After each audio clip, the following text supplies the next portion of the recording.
There's a psyop ongoing against Jews and Israel.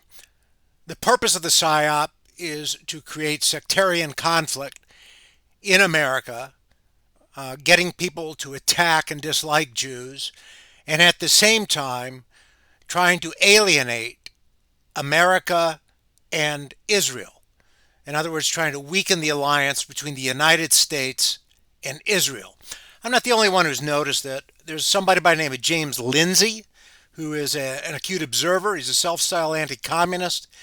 He's the editor of something called New Discourses. I don't agree with everything he says, but I believe his observations are in line with mine, or mine are in line with him. And he writes in one of his tweets from April 15th, quote, "If you're a conservative who has recently turned against Israel, I just want you to know you have fallen for propaganda originally meant to trick illiterate peasants in Europe and Russia a century ago. Foreign enemy powers fed it to you." End of quote. So what's he talking about? He's talking about Russia, okay? Russia is behind this psyops. The Russians have always hated Jews. They've always blamed Jews. And under the Soviet Union, that was part and parcel of what the Russians, or the Soviets, I should say, practiced. Stalin talked about using Jews as the right lightning rod as things went wrong. 1903, out came the, the Protocols of the Learned Elders of Zion, which was all propaganda against Jews. Okay. Today, the attack highlights everything that actually or didn't actually happen that the Jews or the Israelis did. They even go back in time decades, to bring up past events that they think the Jews did and all or the Israelis did. And what you're also seeing is this attack on Christian Zionism. That's the same attack on Israel, and it's on Jews, because they're trying, the Russians and their allies, and we'll get to their allies in a minute, are trying to weaken American support for Israel. And even if they get part of the American public to turn against Israel, they're achieving part of their objectives. So who are some of these people who are promoting, this psyop? Well, I mean, it's Carrie Prejean Boller, the former Miss America, who couldn't make it at anything else. So she decided to join the popular people, or the tidal wave, or whatever you want to call it, the grifters who are going to go and attack Jews. So she joined, she got on board with that, with the Presidential Commission and all of that, which I've talked about before. And then, of course, there's Candace Owens. There's a number of anonymous accounts. And there are a lot of these, Catholic chatters. I call fake Catholic chatters. I just call fakes. And they just jump on board too. They're highlighting the differences. Oh, this is horrible what the Jews did, what the Israelis did. So they're all stoking these fires, sectarian conflict. They're trying to reduce support for Israel, harm American alliances, and or they're trying to emphasize and strengthen or reinforce identity politics. It's one or all of these things that these people are engaged in.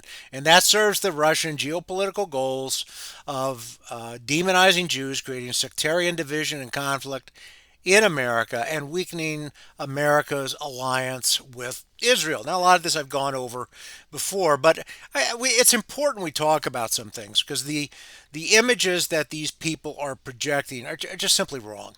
They're wrong. Let's get into it. Israel is our friend. Israel's an important ally, and it's symbolic of right order. And I'm going to show you in this talk how it's symbolic of right order, and also how the Russians have been attacking that right order ever since Israel came into existence. So Israel's our friend. Why? Shared values. We traveled each other's country. We have a number of friendly exchanges. Neither one of our countries wants to harm the other. Americans are good people. They're friendly with Jews. And Jews are friendly with Americans. We share democratic values. We have humanitarian ideals. There's a sympathy for the Jews who suffered in the Holocaust. There's no doubt about that. And the Jews have pursued this idea of self-determination of peoples, which the United States has always promoted. That's actually very important. That's how we were founded: self-determination of our people. Okay, Israel's our ally. So what I'm given to you is from the U.S. Department of State, U.S. relations with Israel. It's from January 23rd, 2023. We have a number of agreements with Israel, a number of different topics. Over $50 billion a year in trade with Israel. We share intelligence. We share technology. We have educational ties, Fulbright programs, arts program, international visitor leadership program, American Space for Democracy, civil society, women empowerment. Um, you know, um, Also too, Jews and Israelis are very smart people, and they're tough people. And a lot of the values shared by Americans are shared by Jews. There is there's also this idea, according to Defense Feeds, and I'm just going to quote from it because actually it's a very good analysis and a synthesis of different ideas, which is that Israel is viewed as a forward operating partner. And What that means is that from the Cold War to the present day, the Middle East has been a geopolitical chessboard. And I'm quoting from this article from Defense Feeds. The article is called "Why Does the U.S. Support Israel? What you must know." Is from April of 2025. And the article says, from the Cold War era to the present day, the Middle East has been a geopolitical chessboard where proxy warfare and regional influence are constantly in flux. Israel has played a critical role in helping the U.S. counterbalance hostile regimes and non state actors, particularly those aligned with U.S. adversaries, such as Iran, Syria, Hezbollah. And who's behind all of those? Who is behind all this? This was written in early 2025, and of course, when they're talking about Syria, they're talking about the Assads. Who is behind Iran? Who is behind the Assads? And who's behind Hezbollah? Russia. Is behind them. Russia's against us. Russia has a stated message that America is the enemy. Okay, Putin has said that over and over. Russians have said that over and over. America's the enemy. Russia's not our friend. Israel's our friend. Okay, and then the article goes on and it says Iran stands out as the primary rival, has a network of proxy groups.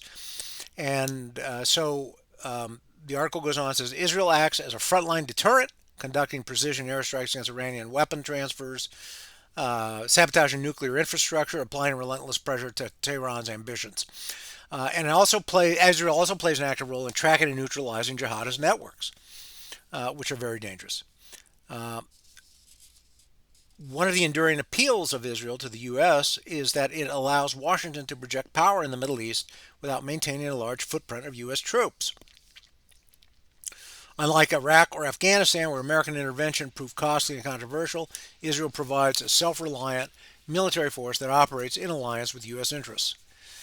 Um, Israel is important to right world order, and America set up right world order. America set up the American world order, and it's based on those four things I've said before: the primacy of the person, the idea that there's a community of nations, the importance of the rule of law, and then finally that peace is the goal or the objective of America and should be of all the countries of the world. And these ideas have their deep roots going all the way back in the Christian apologists, the Christian theologians.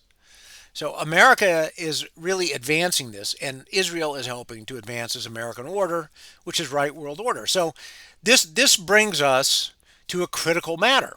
Okay, Israel has a right to exist. Now, why do I say that? Well, this what I'm going to talk to you about now for the next little while comes from a variety of different sources. Office of the Historian, Department of State. Um, let's see. It comes from uh, an organization called CEJA, Myth the Palestinians have never had the chance to establish their own state, Global Conflict Tracker, the Britannica Encyclopedia, So those are four of the sources I'm quoting. So Israel has a right to exist. Okay, the Jews wanted a homeland for a long time. In 1936 to 1938, the Peel Commission from Great Britain proposed a Jewish and Palestinian state side by side, and because the British had the mandate, they had that area of territory. That was rejected by the Arabs or the Palestinians. Then what happened in November 29th of 1947? The UN General Assembly approved Resolution 181, which is called the Partition Resolution, which allowed for Jewish and Palestinian states in the British mandate. The vote was 33 to 13 with 10 abstentions. So you have to have two-thirds of those who voted to be in favor of this, and you had more than two-thirds. You had 33, which is what, I don't know. That's what, 60%. I'm just doing the math very quickly.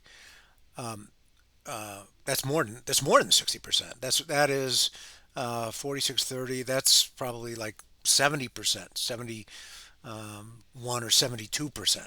So they had the supermajority in the United Nations General Assembly to give birth to Israel and an Arab or Palestinian state.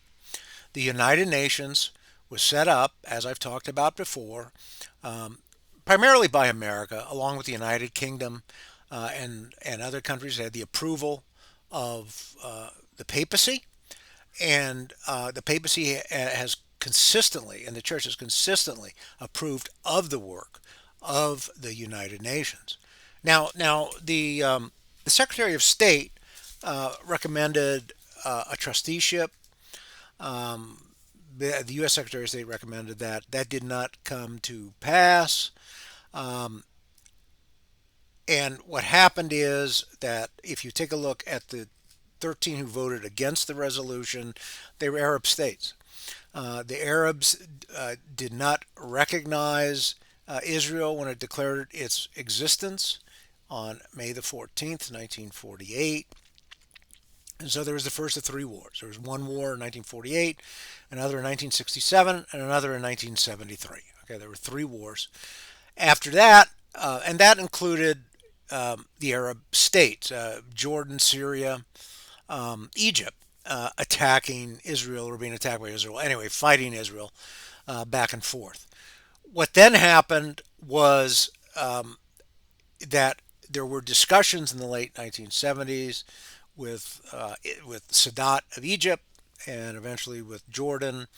And what happened is there was a resolution. There was peace between Israel, Jordan, and Egypt. Egypt and Jordan came to recognize Israel's right to existence because that right to existence had been established by the United Nations. And then in 1974, again, the right to the Palestinians to a homeland was stated by the United Nations General Assembly, I believe in Resolution 194 for that year. So what do we have? We're still in the Cold War by the end of the 70s. Okay, now who supported the Arab states? Who supported them? Russia did. Okay, Russia supported the Arab states. And about this time, a little guy by the name of Yasser Arafat came into power. Okay, Yasser Arafat came into power, and the evidence has been remarkable that Yasser Arafat was paid, supported, backed by the Russians. There is one article, The KGB's Man, by Ion Mihai Pachepa from Wall Street Journal, September 22, 2003. It says $200,000 was given to Arafat a month. Pachepa was a Romanian communist. Got the money from the KGB. Times of Israel from January 2025 says, is Russia the hidden architect of Middle Eastern chaos?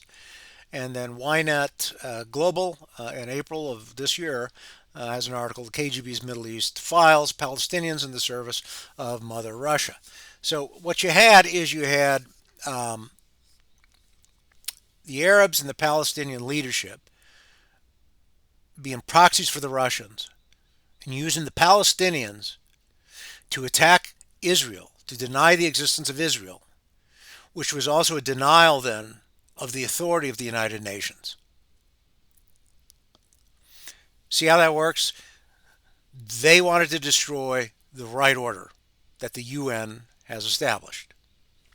Now, um, what happened after that in July of 2000, there were talks at Camp David between Bill Clinton and the Israeli Prime Minister Barak, as well as Arafat. And that happened after the Oslo Accords in 1993 between Israel and the PLO.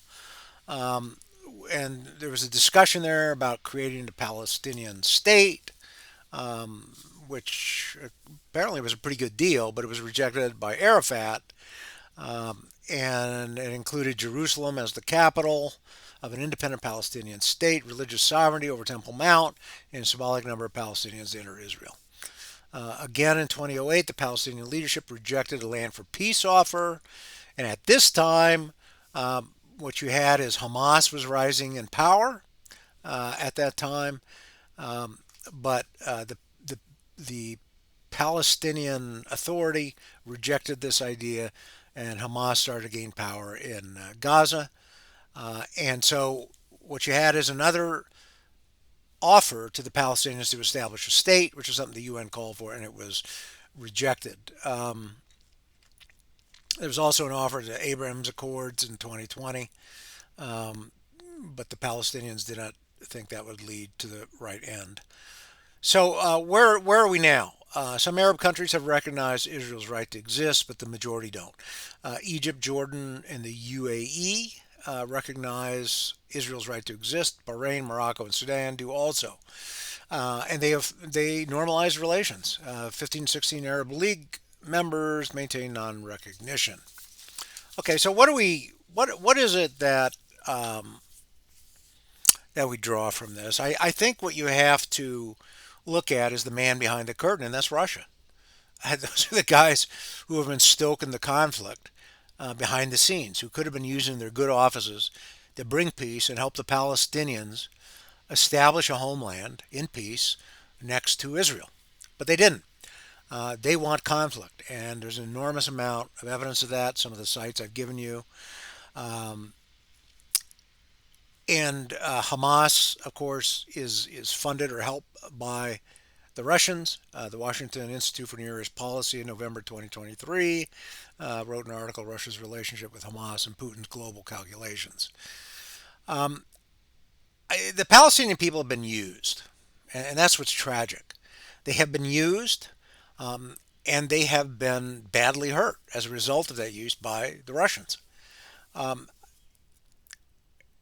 One thing that I think we have to look at, but is beyond the scope of this talk, is the Gaza conflict. And there is an article, a study out by the Henry Jackson Society from April 2025 called Hamas's Human Shield Strategy in Gaza. And let me just read from the executive summary. Quote, drawing on extensive evidence from international media, military assessments, legal frameworks, first-hand accounts. This report outlines how Hamas has embedded its military operations within civilian infrastructure, weaponizing Gaza's population and urban landscape to achieve both tactical and strategic objectives, end of quote. That is what the study talks about. I've not read the whole study now, but it highlights the use of the Palestinian people as weapons against not just the Israelis, but against the entire world order. And I think this is something we'll look at a little bit later. Who's behind all of this? Well, it's the Russians. The Russians are behind it because they have always supported the enemies of Israel, while at the same time, they are working to exploit differences, divisions within Israel. Russia doesn't want peace. Russia wants empire, chaos, violence. Everywhere they go, that's what they bring. Africa, Middle East, Ukraine, Europe, everywhere they go. That's what Russia does. It's documented. And I hope to talk more about it in the future. That's it.